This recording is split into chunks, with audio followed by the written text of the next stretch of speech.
America. Bonjour. Hi, Canada. Hugh Hewitt live inside the Beltway. Election night last night in Nevada saw Adam Laxalt win easily, defeating Sam Brown by 20 points. And we knew that Adam was going to win. Sam Brown's a good man, but Adam is going to be the nominee who becomes the senator from Nevada. And that could be our 51st or our 52nd senator, depending on how bad inflation gets. It's so bad, they don't know how high it can go. Inflation could take us back to 1979 levels. Now, it takes a long way from 0% prime to a 14% prime where you're paying 17.5% to buy a house. So the message at the beginning of the news is inflation is crushing people. And you know it better than I do. Fetching Mrs. Hewitt has to go to Costco today, and I'm kind of preparing myself for a shock. She's heading to the northern boundary, of which I may or may not go to on Friday because of Generalissimo. He failed to turn on the lights at the northern boundary studio. And so I don't know if I'm going with her, but I know that the car will be full of Costco stuff. And I don't even want to look at the price tag. And I know that families that prepare to go on a vacation can't go on a vacation. And that's all a backdrop to Joe Biden. I'm going to do the news after that. I just got to get to Joe Biden. His answer, what you have to do with this kind of inflation, is hike the prime a lot, quickly.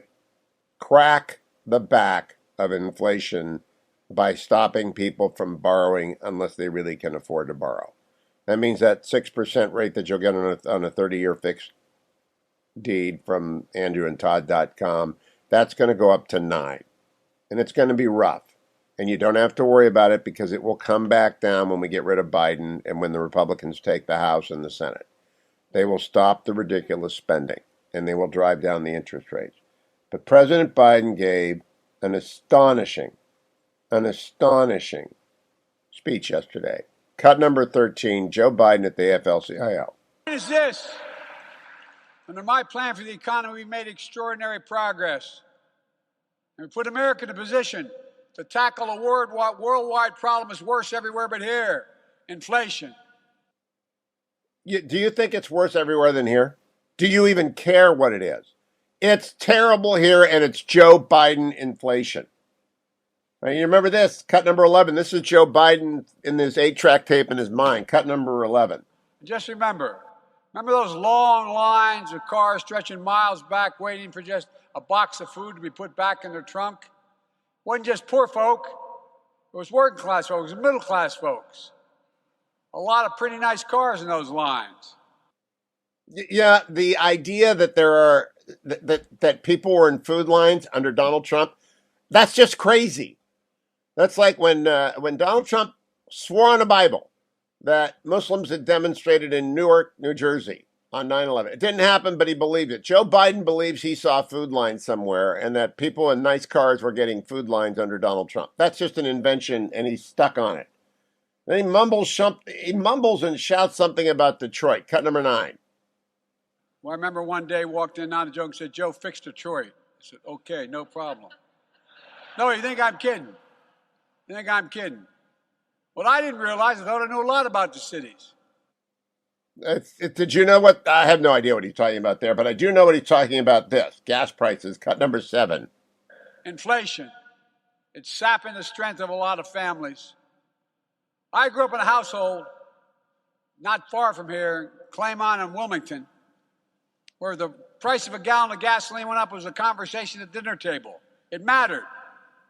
It mattered to my working family. It mattered. The price of food went up. Has anybody not heard that before? Honestly, it's an 8-track tape. Cut number 8. Better paying jobs. For better jobs for them and their families. It's been a long time since that's happened in this country. But it's happening now. And it's working. It was called 2019 before COVID under President Trump. Now here is the clincher. Cut number 3 of Joe Biden yesterday. We're making Buy American a reality, not just a slogan. I award no contracts from the federal government unless they can prove they bought it in America. And by the way, Republicans like to portray me as some kind of big spender. We have spent a lot of money. But let's compare the facts. Under my predecessor, the deficit exploded, rising every single year, and all the benefit going to the top 1%, basically. Under my plan, last year, we cut the deficit by $350 There it is. There's the billion. whisper. Now, in fact, everyone knows that under Doing COVID, all this. deficits went up as we had to spray the country down with money, and that was fine in 2020. 2021, we did not need to spend $4 trillion because we had reopened except for a few blue cities. Here is the key line from Joe Biden yesterday, cut number 4. I don't want to hear any more of these lies about reckless spending. We're changing people's lives. Play it again, please. Cut number 4. I don't want to hear any more of these lies about reckless spending. We're changing people's lives. Cut number 4. I don't want to hear any more of these lies about reckless spending. We're changing people's lives. I want that on the permanent machine. We're not allowed to talk about the reckless spending. The president, do you know he's proposing more reckless spending as we speak? Not the school safety. I don't mind that. They should cut something that we don't need. They are proposing more reckless spending because your healthcare premium is about to go through the roof because of Obamacare and the postponed time bomb of Obamacare. Happens in October. Yesterday, Texas 34 flipped from a Democratic distance for 10 years to a Republican seat. Nancy Mace won. That's good. Adam Laxalt won. You could not save Tom Rice with 1,000 life jackets because the guy voted for the bizarre impeachment after 1-6. And nobody believes in that except the 10 Republicans who voted for it. It's a partisan move. Here's what's coming. A huge red wave. Because inflation is crushing every family and every individual, regardless of race, color, political affiliation, gender, you name it, religion, creed, you're getting crushed by inflation. And Joe Biden just yelled at you. He doesn't want to hear about it anymore. Welcome back, America. I'm Hugh Hewitt. Let me run through the news for you this morning. The House finally passed the bill extending security protection to the Supreme Court justices' families. That passed the Senate after the leak and the first threats began to arrive at the justice's door. Nancy Pelosi and the House Democrats stopped their blockade of protecting the justices yesterday after the attempted assassination of Justice Kavanaugh last week. What a shame. What an absolute calamity for the House that they are under the control of this out of touch and out of control hack partisan Nancy Pelosi. She's going to lose her majority for the second time. She may be the least popular person in America, and she didn't want the justices protected. And her party came to her and said, "We're going to get crushed if you don't." We almost lost a justice. It's never happened in the history of the United States that there's been a murder of a Supreme Court justice by an individual that he knew in a case that went wrong by a litigant when he was riding circuit like 200 years ago. I don't remember the details of it. No one's ever attempted to assassinate a Supreme Court justice, and that didn't have to happen if they had passed the security bill. And I would arrest every one of those people who are violating the federal law in front of a justice house. They're trying to intimidate the justices into not voting to reverse Roe and Casey, which they should do and may do today at 10 o'clock. Opinions come down again today. It's a decision day at the court. And now they've got more protection. Maybe they'll slow down. I don't know. Wholesale prices rose again in May. The producer price index doubled the April increase. It was 0.8% at the producer price level. So you got to figure, okay, the producers are paying 0.8% more month over month. That's, you do the math, 12 times 8. It's hard for you Steelers fans, but that's double digits. That's for the producers. Then they have to sell it to you, and they have to make a profit. So we are actually effectively, I think, at 12% inflation for customers, maybe more. Leader McConnell announced his backing for what appears to be a done deal on school safety and looks into the juvenile records of people buying guns 18 to 20, and that makes sense to me. Joe Biden's going to Saudi Arabia, and he's going to hug the prince. Fine. That's realpolitik. It's driving the left crazy. But you know what? We got to take care of Americans, and Joe Biden swore he'd never do what he's about to do because he can't remember what he swore he wouldn't do, but he's going. Poll out. Most Americans, not a surprise, oppose boys playing in girls' sports, even if they have transitioned from boy to girl. It is a healthy majority. Democrats are going to get crushed on this one as well. People have great compassion for, sympathy for people who are going through gender dysphoria, I think it's called. I think generally people do not want surgery performed on minors. I'm not even a big fan of hormone replacement. Therapy is good, but if you're under 18, we don't let you do a lot of things. And one of those, I think, ought to be to have, even if your parents are all in, I think you ought to not be allowed to have surgery. And it turns out, even if you do have surgery and hormone blockers and you're in college, Americans don't want genetic boys competing against genetic girls in high school, and they don't want genetic young men competing against genetic women in college. The mortgage application index fell to its lowest level in 22 years. Refinances are just dead. As I told you in the first segment, Andrew and Todd are doing lots of purchase loans. People are buying houses, but they're putting 20 and 30 and 40% down. They're trying to get the rate as low as possible.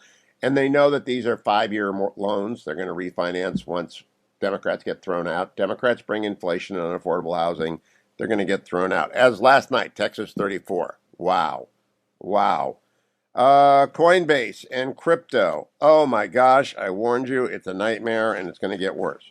Caterpillar has left Illinois. They're moving to Texas. What a surprise. If you're at a blue state, you're not going to have any jobs either, because everyone who's in the corporate suite knows they can't pay the taxes of Illinois, California, or Connecticut. They're leaving. Republicans announced their aim to combat inflation with tax and trade policies. That's what we always do. The left has been busy during this inflationary period crushing families. They had a lawsuit to name an elephant happy a legal person. New York's highest court said no, elephants aren't people. That's what Democrats spend their time doing. Meanwhile, Britain is going to blow China out of its domestic nuclear industry. That's good. And if there's a government in Israel, no one really knows what it is. I'm coming right back. Robert O'Brien was on with Larry Kudlow yesterday talking about big tech. I want you to hear this. The former national security advisor and Team Kudlow got together to talk about this yesterday. Stay tuned, America. I'm Hugh Hewitt. I don't want to hear any more of these lies about reckless spending. We're changing people's lives. Oh, you bet they're changing your life. They're changing your life every day you stop at a gas station. Joe Biden's inflation is leading to the Joe Biden recession, which is going to be caused by the Joe Biden interest rates, and then the Joe Biden losses in November will set the ship straight. Cannot wait for November. Meanwhile, Democrats are trying to screw up big tech. Now, we need some reforms in big tech, some protection of data. We need national security, cooperation from big tech. National Security Advisor Robert O'Brien went on Larry Kudlow's show on Fox Business yesterday talking about Amy Klobuchar's bill.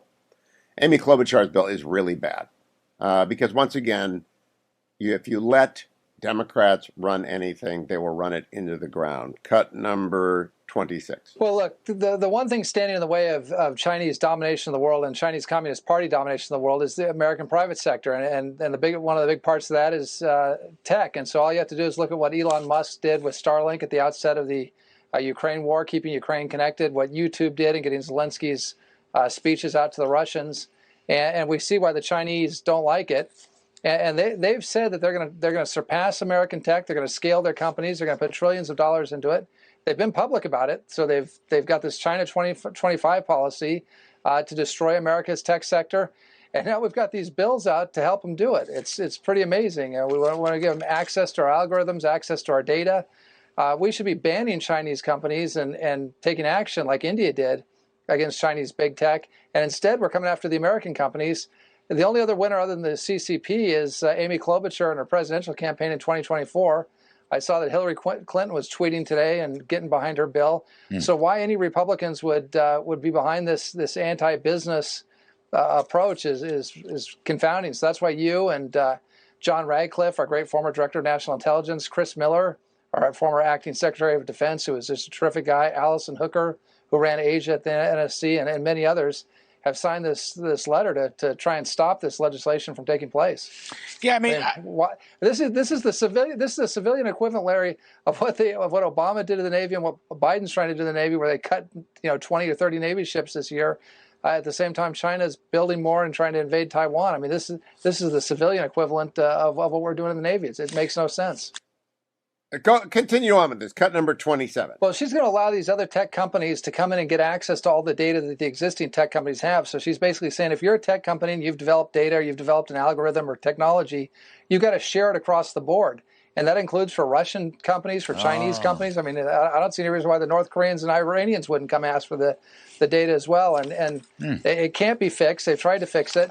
And I understand why conservatives are mad at big tech. Look, I'm mad at big tech. The censorship of conservative voices and the left-leaning nature of big tech has not been good for the country.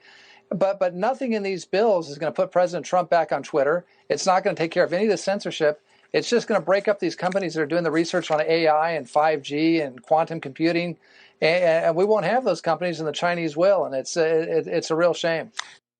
The most important thing to do about big tech is to oblige them to cooperate with the Department of Justice, the Federal Bureau of Investigation, and the Department of Defense whenever necessary. That's what we need. We need a partnership between big tech and America's national security. We don't need to break up big tech. We certainly don't need to make big tech's algorithms and science available to the Chinese Communist Party. Cut number 28. Absolutely. That's what the Indians did. The Indians banned 400 apps. We couldn't even ban TikTok. But listen, the market, as you and I both know, and this is as Reagan Republicans and Trump Republicans, we know the market takes care of things. So you look at Elon Musk buying Twitter. I hear Truth Social, the former president's platform, is doing quite well. And look at Netflix. Investors have pummeled Netflix because they want Netflix to spend their hundreds of millions of dollars on fun programming and movies like Top Gun. They don't want to give it to the Obamas and Sussexes for their woke documentaries. And so Netflix has taken a 75% hit in their stock. So, what's interesting is the backlash in the market is actually working. And we can have some targeted government, reaction to the censorship. But let's not kill our tech companies that are doing all the great research for this country and keeping us ahead of the Chinese and hand that over to Beijing. That's a bad idea. All right, now that was some common sense from National Security Robert O'Brien, former Trump National Security Advisor Robert O'Brien to Larry Kudlow. Let me tell you that for every time a Republican says something that makes sense, we have 5 Democrats saying something incredibly dumb. Here's Jennifer Granholm, the Secretary of Energy to Joe Biden. Secretary of Energy, the Secretary of making gas prices go down, to Jennifer Granholm. Cut number 24. If you filled up your EV by charging and you filled up your gas tank with gasoline and you have the same size tank, you would save $60 per fill up by going electric rather than using gasoline. So it's a very compelling case. But again, to your point, we want to bring down the price at the point of purchase. All right. So the Biden administration answer to your problem at the gas pump is to buy an electric car that you can't afford. It is really genuinely stupid. Genuinely stupid. Even if you don't make long trips, even if you need to be able to go out on the road, I don't know what the EV does. I don't own an EV. I'm not going to buy it until they've got the infrastructure put in there. It's a toy. I don't have toys. I'm grown up. A lot of green people like to have their toys. Debbie Stabenow, I want people in Michigan listening in Detroit who are suffering under $5 or $6 a gallon gas. Your senator said this, cut number 20.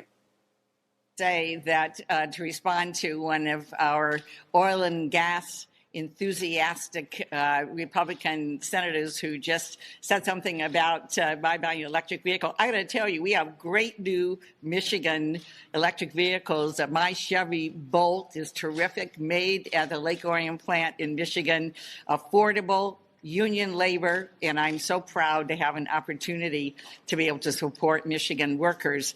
What he was doing and others are doing is trying to divert us from the fact that we have gas gouging at the pump and have had it for some time. My policy and communications if anyone believes that, you're stupid. If you think that gas gouging is why we have an energy crisis, you are officially stupid. We are not producing enough oil and gas in America. We had energy security under President Trump. We were a net exporter of energy. We are a net importer right now. His first day in office, he killed the Keystone Pipeline. He signaled to the market. They said, well, look at all these leases that people aren't doing. They pulled back leases in the Gulf of Mexico where they could have been exploited easily, pulled them back in Alaska, make it impossible to get the permits that you need. The endangered species permits, the waters of the United States permits. They have a new environmental impact statement requirement for climate change. It is impossible to get those leases. Joe Biden doesn't want you to know it, but the reason energy is going up everywhere in the world is that the United States got out of the energy business because of their crazy green agenda. And John Kerry said the quiet part out loud yesterday. The climate czar went to USC, not surprisingly, USC. USC hosted John Kerry. So if you're giving money to USC, you're paying for this. Cut number 18. And energy security worry is driving a lot of the thoughts now about, oh, we need more drilling of gas. We need more drilling of this. We need to go back to coal. No, we don't. We absolutely don't. And we have to prevent a false narrative from entering into this, or again, pun intended, we are cooked. We don't need more oil. John Kerry speaking for Joe Biden, who's got an 8-track tape in his head. He went on, John Kerry, to make a bold prediction. Cut number 19. President Biden has made a very significant commitment for the United States to be, first of all, power sector carbon free by 2035. By 2035, to only be producing electric vehicles in the United States, which General Motors and Ford and others manufacturers have bought into. And they're now spending hundreds of millions of dollars to retool their plants in order to produce those vehicles. That's not possible, by the way, what he just said. It's stupid. It's just not possible. And by the way, we're not going to stop building gas-powered cars because people want them and because we can drive them efficiently and without... I mean, it's just pie in the sky. By the way, did you hear him declare for nuclear power? Because unless you declare for nuclear power again and again and again, you're not serious. Because all the electricity that he wants for his electric car fleet that he imagines and dreams about every night, it's not there because we're not building nuclear power. National Economic Council Deputy Director Bharat Ramaroti went on Bloomberg yesterday. They always say the quiet part out loud when they don't think anyone's watching, but I'm always watching. Cut number 17. If you have a 401k out there, or if you're a retiree on a fixed income, it's pretty rocky right now, given what we're seeing with the inflation eating into your returns, as well as the market's down. What do you tell those people? Look, the president is deeply sympathetic to that. His number one priority right now is tackling inflation. He's made that clear for several weeks, several months for now. But I think what we need to take a step back and look at is that American households as a whole are doing very, very well. If you look at where we were before the pandemic and where we are right now. Don't believe your bank balance. Don't believe your budget. Don't believe that you're running up stuff on the credit card. Believe the Biden White House. You're doing very well right now. Just pay no attention to the price at the pump or the man behind the curtain. Don't worry about that. We're just not going to trust them. Brian Dees went on CNN with, no, wait, I don't want to play that one. I want to play Steve Leisman on CNBC. Just a professional looking at the numbers. Cut number 16. Steve Leisman is here. He's got more details on this. Steve, you've been digging through it. What jumps out at you? That we're not getting any help on the goods sector. Goods inflation, the producer level up 1.4%, services up 0.4%. The whole idea of inflation eventually getting back under control is that you would have this switch from goods inflation moderating over into the service sector, and that is not happening. That's a big story right there. It's not happening. We are not beating inflation because we continue to spend too much money because Joe Biden will not cut taxes, cut spending, and will not embrace energy production. It's all on Biden. It's Biden's fault. It is simply Biden's fault. But I heard what the president said. I'm not allowed to say that. Cut number, what is it? Where does he say I can't talk about this? He yells at me. Cut number, what cut is it when he yells at me? I don't want to hear any more of these lies about reckless spending. We're changing people's lives. You're changing people's lives. Welcome back, America. Morning glory to you and bonjour, hi to Canada. I'm Hugh Hewitt inside the Beltway. I just wanted to put that disclaimer and warning label on the hour. Mike Gallagher, congressman from Wisconsin, may not have heard it. I just want to make sure he knows the orders from the president. Cut number 4 again, please. I don't want to hear any more of these lies about reckless spending. We're changing people's lives. So, Congressman Gallagher, you just can't, you just got to stop.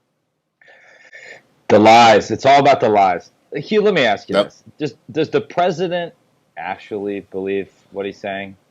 Or does he believe in his cynical strategy that just calling this a lie or blaming Putin or blaming the Republicans or coming up with a new social media slogan like Ultra MAGA is going to have any impact at all? And if so, who's advising him that this is a good strategy? The price at the pump doesn't lie. It's not a made up fantasy. I mean, it impacts every working family in America every single day. The president has shown no humility, no willingness to change course, no willingness to engage with basic economic reality. And until he does, it's going to get worse for him politically. What we saw in Texas last night is just the tip of the iceberg. I mean, we're going to see a historic red wave in November because Americans are fed up with the president's lies. Now, Mike Gallagher, my own view is he may not know because he lives inside the Beltway and he watches MSNBC. And on MSNBC, the 1-6 pseudo committee absorbs all their time, and they are avoiding assiduously focusing on the fact that every article in the grocery store, I forget the price at the pump, they can't ignore that. Every American fills up their tank. They know what's happened under Joe Biden. But if you go to the grocery store, everything is wrapped in plastic and everything has been delivered by a truck. Literally everything is in plastic or a plastic container and it's been delivered by a truck. Of course it costs more. So what the Democrats did with their $4 trillion fuel on the Barbie last year, they want to blame Putin, but Americans know better, Congressman. Will you tell me in the 1st District of Wisconsin, do they know better? They definitely know better. Ironically, if you were going to blame a foreign country, and you can't, they have to look in the mirror and blame themselves for their war on domestic energy production, as well as their sort of radical progressive agenda, their Green New Deal fantasies. Really, I think there's two albatrosses around the neck of the Democratic Party right now. One is the cult of climate change, and the other is the diversity, inclusion, and equity agenda. And those two things infuse every policy proposal. We're seeing it in the military. The Secretary of the Navy just released an op-ed talking about how his top priority is climate change for his trip to the Pacific. What? Yeah. What? He's going to the Pacific I thought he Islands. was a decent sec-nav. That's, I mean, he certainly has Navy experience, but he is, like every Democratic appointee, prioritizing the wrong things. And more to the point, some of our flag officers have uncritically parroted very radical diversity, inclusion, and equity narratives that are not based on any facts, that are based on bad social science, and then are indeed infusing racial essentialism into a military which by design and by necessity must be colorblind. This is very damaging, particularly at a time when we're starting to see a recruitment crisis emerge, and when we're losing thousands of people because of controversies over the vaccine mandate. So a long way of saying the sort of the leftward turn of the Democratic Party is even infecting the military right now, and it's very, very, very troubling right now. And I don't think your average American buys what the Biden administration is selling right now. They're about to make this worse potentially by potentially rolling back the Section 301 tariffs as a way to fight inflation. The 301 tariffs did not cause the current inflation. They were in place for 3 years, and we didn't have massive inflation like we're seeing right now. This will be a gift to China, and we will get nothing in return. It makes absolutely no sense. This is one of those rare times when the common sense, obvious thing to do, produce more energy, is the answer. But John Kerry went to USC yesterday, and I actually think John Kerry and Susan Rice are running the administration. I don't think the president is. And John Kerry said two things I want you to listen to. Cut number 18. And energy security worry is driving a lot of the thoughts now about, oh, we need more drilling of gas. We need more drilling of this. We need to go back to coal. No, we don't. We absolutely don't. And we have to prevent a false narrative from entering into this, or again, pun intended, we are cooked. Cut number 19, John Kerry. President Biden has made a very significant commitment for the United States to be, first of all, power sector carbon free by 2035. By 2035, to only be producing electric vehicles in the United States, which General Motors and Ford and others manufacturers have bought into. And they're now spending hundreds of millions of dollars to retool their plants in order to produce those vehicles. Nothing, Mike Gallagher, congressman from Wisconsin, for nothing is going to matter to the cult of climate. But facts need not apply. And the high priest, John Kerry, is totally divorced from reality. I guess this worldview makes sense if you just live in Twitter universe or you govern for a Twitter audience, as the Biden administration and Ron Klain in particular seems to do. But again, this just hurts working class Americans. It actually hurts the developed world. Everything we do in America obviously has a ripple effect around the globe. And think about what the president's allies on Capitol Hill are proposing right now. Senator Wyden was out there saying we need a 21% surtax on oil profits to blunt inflation. So the idea is that confiscating profits from suppliers is going to increase supply somehow. So if I'm getting this right, the plan to fight inflation is to increase deficit spending, seize profits from domestic suppliers, and then go hat in hand to Saudi Arabia, begging them to increase production and waive a variety of gasoline taxes and otherwise subsidize consumption. There are truly no words for this economic stupidity and malpractice. And again, the American people are going to speak forcefully in November. It's up to us, however, in the Republican Party, not only to pull the emergency brake on this reckless spending, this bad policy, but also to put forward a proactive agenda of our own, not only in areas where there's broad agreement like national security, investing in hard power, and jettisoning all this woke progressive nonsense in that's infecting DOD, but also taking the fight to the Democrats on environmental issues, right? What is our plan for turbocharging nuclear microreactor innovation in this country? What is our plan for a conservative version of this China bill as talks potentially break down in the conference between the House and the Senate? I think that's a huge opportunity for us to stimulate chip production the right way, scrutinize outbound investments into China, as well as restructure our entire foreign assistance, foreign military sales package to Taiwan to defend them in the near term. We need to start doing that work now. Thankfully, Minority Leader Kevin McCarthy is putting together all these task forces. He gets that. So we need to not only do aggressive oversight of the Biden administration and hold people accountable when we win back the House, we need to put forward a proactive, conservative, unifying agenda of our own. I haven't talked to the leader about this yet. I hope he will include in the platform that the Armed Services Committee will undertake an investigation into the collapse of Afghanistan. I went this week to the rough cut showing of a documentary by Save Our Allies to Tim Kennedy's book party. And when you see the film, it's only, the rough cut's 40 minutes, it'll go up to an hour, of what we didn't do and what we did do to the people of Afghanistan. You just get angry again. As angry as last August. Will there be a select committee to investigate the collapse in Afghanistan and the horrors that followed, and the Americans, the allies, the SIV holders, the SIV eligible that we left behind? Yes, there will be. And I think this gets at something very important. I think what drives the American people crazy, at least in my neck of the woods in Northeast Wisconsin, is this sense that massive failures like this happen and no one is ever held accountable. I mean, we had general officers at the highest level telling us that this was a logistical success.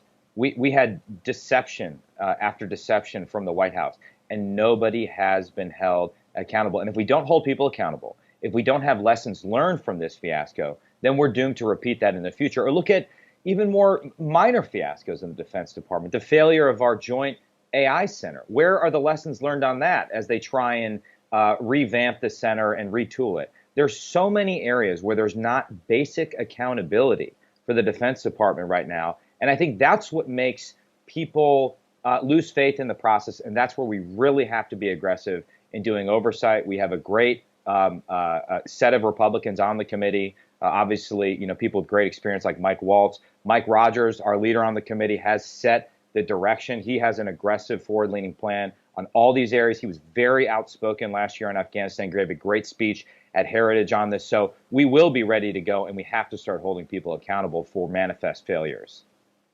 Follow Mike Gallagher on Twitter at Rep Gallagher. Follow me to the next hour. Thank you very much, Congressman. I'll talk to you again next week. Don't go anywhere, America. 1-800-520-1234 connects you to me. I'm Hugh Hewitt. Joined by United States Senator Tom Cotton. I just wanted to warn him, we can't talk about the inflation numbers, Senator. Joe Biden shut us down yesterday. I'm afraid the FCC will pull my license if we bring up The producer price index going up 0.8% month over month. Inflation rolling around at 8.6% year over year. We're just not. I'm shut down. I don't know what to do. Well, Hugh, Joe Biden was right yesterday that he's changed people's lives. $5 a gallon gas, kids trying to change their gender in school, crime surging in our streets. Yeah, he's changed a lot of Americans' life, Hugh.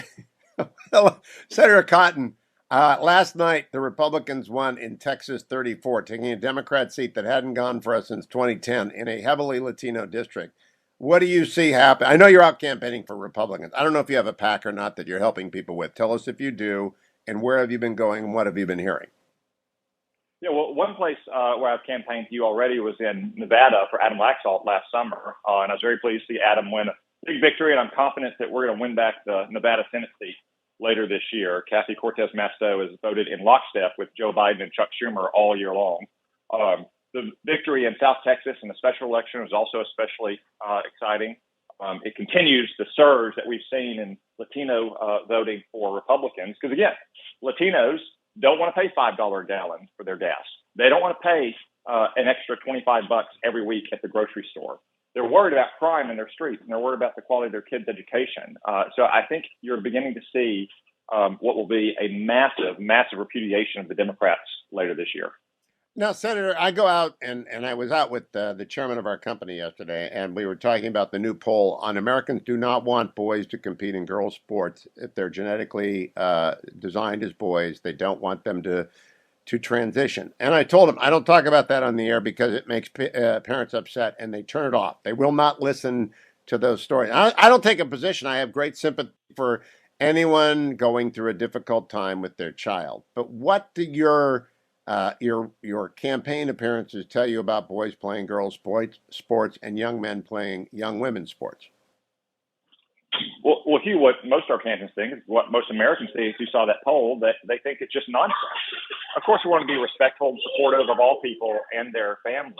But at the same time, we can't let girls' sports be compromised by letting people who are biologically male, that have testosterone, they're taller, they're bigger, they have longer arms, they have big hands and big teeth, which are good for a lot of sports, and they have the kind of rambunctiousness that you hear in the background. They got big voices. I know. I love that.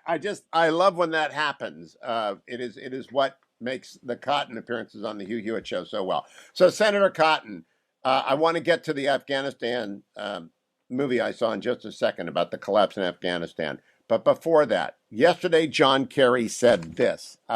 He was at USC, which is not exactly the font of all learning. But John Kerry said this, cut number 18. And energy security worry is driving a lot of the thoughts now about, we need more drilling of gas. We need more drilling of this. We need to go back to coal. No, we don't. We absolutely don't. And we have to prevent a false narrative from entering into this, or again, pun intended, we are cooked. This is a cult, Senator Cotton. This is nuts. Americans are crushed by gas prices, and the Defense Production Act is being used for baby formula and solar panels, but not for gasoline production. To what do you say to John Kerry, former Secretary of State and now, quote, climate cult czar? Well, Hugh, the Democrats care more about ideology than they care about your family's budget. That kind of thinking is what got us $5 a gallon gas. And in some states out west, it's almost $10 a gallon gas. Joe Biden wants to use the Defense Production Act, as you said, to produce more solar panels. Well, you know what? Solar panels aren't going to do much to help people when they're paying $5 a gallon for gas. It's also not going to do much for our military, or not going to do much for our efforts to support the military in Ukraine. Joe Biden's priorities reflect the diluted ideology of the far left in America today that is detached from your family's concerns and detached from reality. Now, I believe Joe O'Dea will be nominated in Colorado. I believe Herschel Walker will be the winner in Georgia, but the attacks on both of them have become daily. And Democrats are contributing to their opponents in Colorado and other places in order to nominate fringe candidates. Are you out there yet for Herschel? Have you been up to New Hampshire yet for the state senator who's going to win, Chuck, who's going to win up there? Are you out there in those states working for people? I've been on the campaign trail a lot already, Hugh, and I'll be on the campaign trail a lot more in some of these states once we are through the summer legislating session and we're past our primaries. For instance, I expect to be back in Nevada for Adam Laxalt. I do expect to campaign with Herschel Walker down in Georgia. Some of our other great nominees like Mehmet Oz in Pennsylvania or J.D. Vance in Ohio, Ron Johnson in Wisconsin is probably the only incumbent we have that's in a really tough race this year. And I'll be working to help Ron as well. If folks want to learn more about that or pitch in, they can go to my Political Action Committee Republican Majority Fund, which is how I support these efforts. Because it's going to be a big effort. I mean, the Democrats are not just going to roll over and take their lumps this fall. They're going to do everything they can to at least try to hold on to the Senate. And the Senate is on the knife's edge. It's 50-50. It has been for 18 months. So we need everyone to do everything they can to make sure that we take back that majority in November. RepublicanMajorityFund.com, RepublicanMajorityFund.com, Senator? They can just search Tom Cotton and Republican Majority Fund, and they can learn all about what I've been up to and what I'm going to be doing. All right, now, Senator, I saw the first cut of an Afghan documentary, a documentary about Save Our Allies, about the effort to get people out by retired Special Force operators during the collapse last year. Made me angry at Joe Biden all over again. And I listened to Tim Kennedy talk about his new book, Scars and Stripes, and about how they went out with special operators to get people beyond the wire. Will there, if the Republicans get the Senate, will there be a serious look at what went wrong in Afghanistan? Yeah, Hugh, I can assure you there will be that. This administration has been trying to send the debacle in Afghanistan down the memory hole, especially the failures you had at the State Department in terms of planning for the evacuation. But on the Armed Services Committee, we'll also be checking it out from the Department of Defense standpoint. Now, in terms of that would require the Armed Services Committee or a select committee? Because I am genuinely convinced Americans are still going to, if they see it in ads, they're going to vote against Democrats because of what happened. And they're not going to buy this was happening because of Donald Trump. They're not going to buy that. They're going to buy it with Joe Biden's plan, his hard deadline. So does the investigation have to go to a select committee or does it go to Armed Services? Hugh, I think that's something that we'll handle on Armed Services Committee. Again, the real malfeasance was in Joe Biden's White House and the State Department. The State Department is the lead agency for any kind of non-combatant evacuation. They were really asleep at the switch. Obviously, the Department of Defense could have done things differently and probably better in some cases, but we'll be looking into that. And I think what you see right now with $5 a gallon gas, Hugh, was kind of foretold by the debacle in Afghanistan. It's the same incompetence.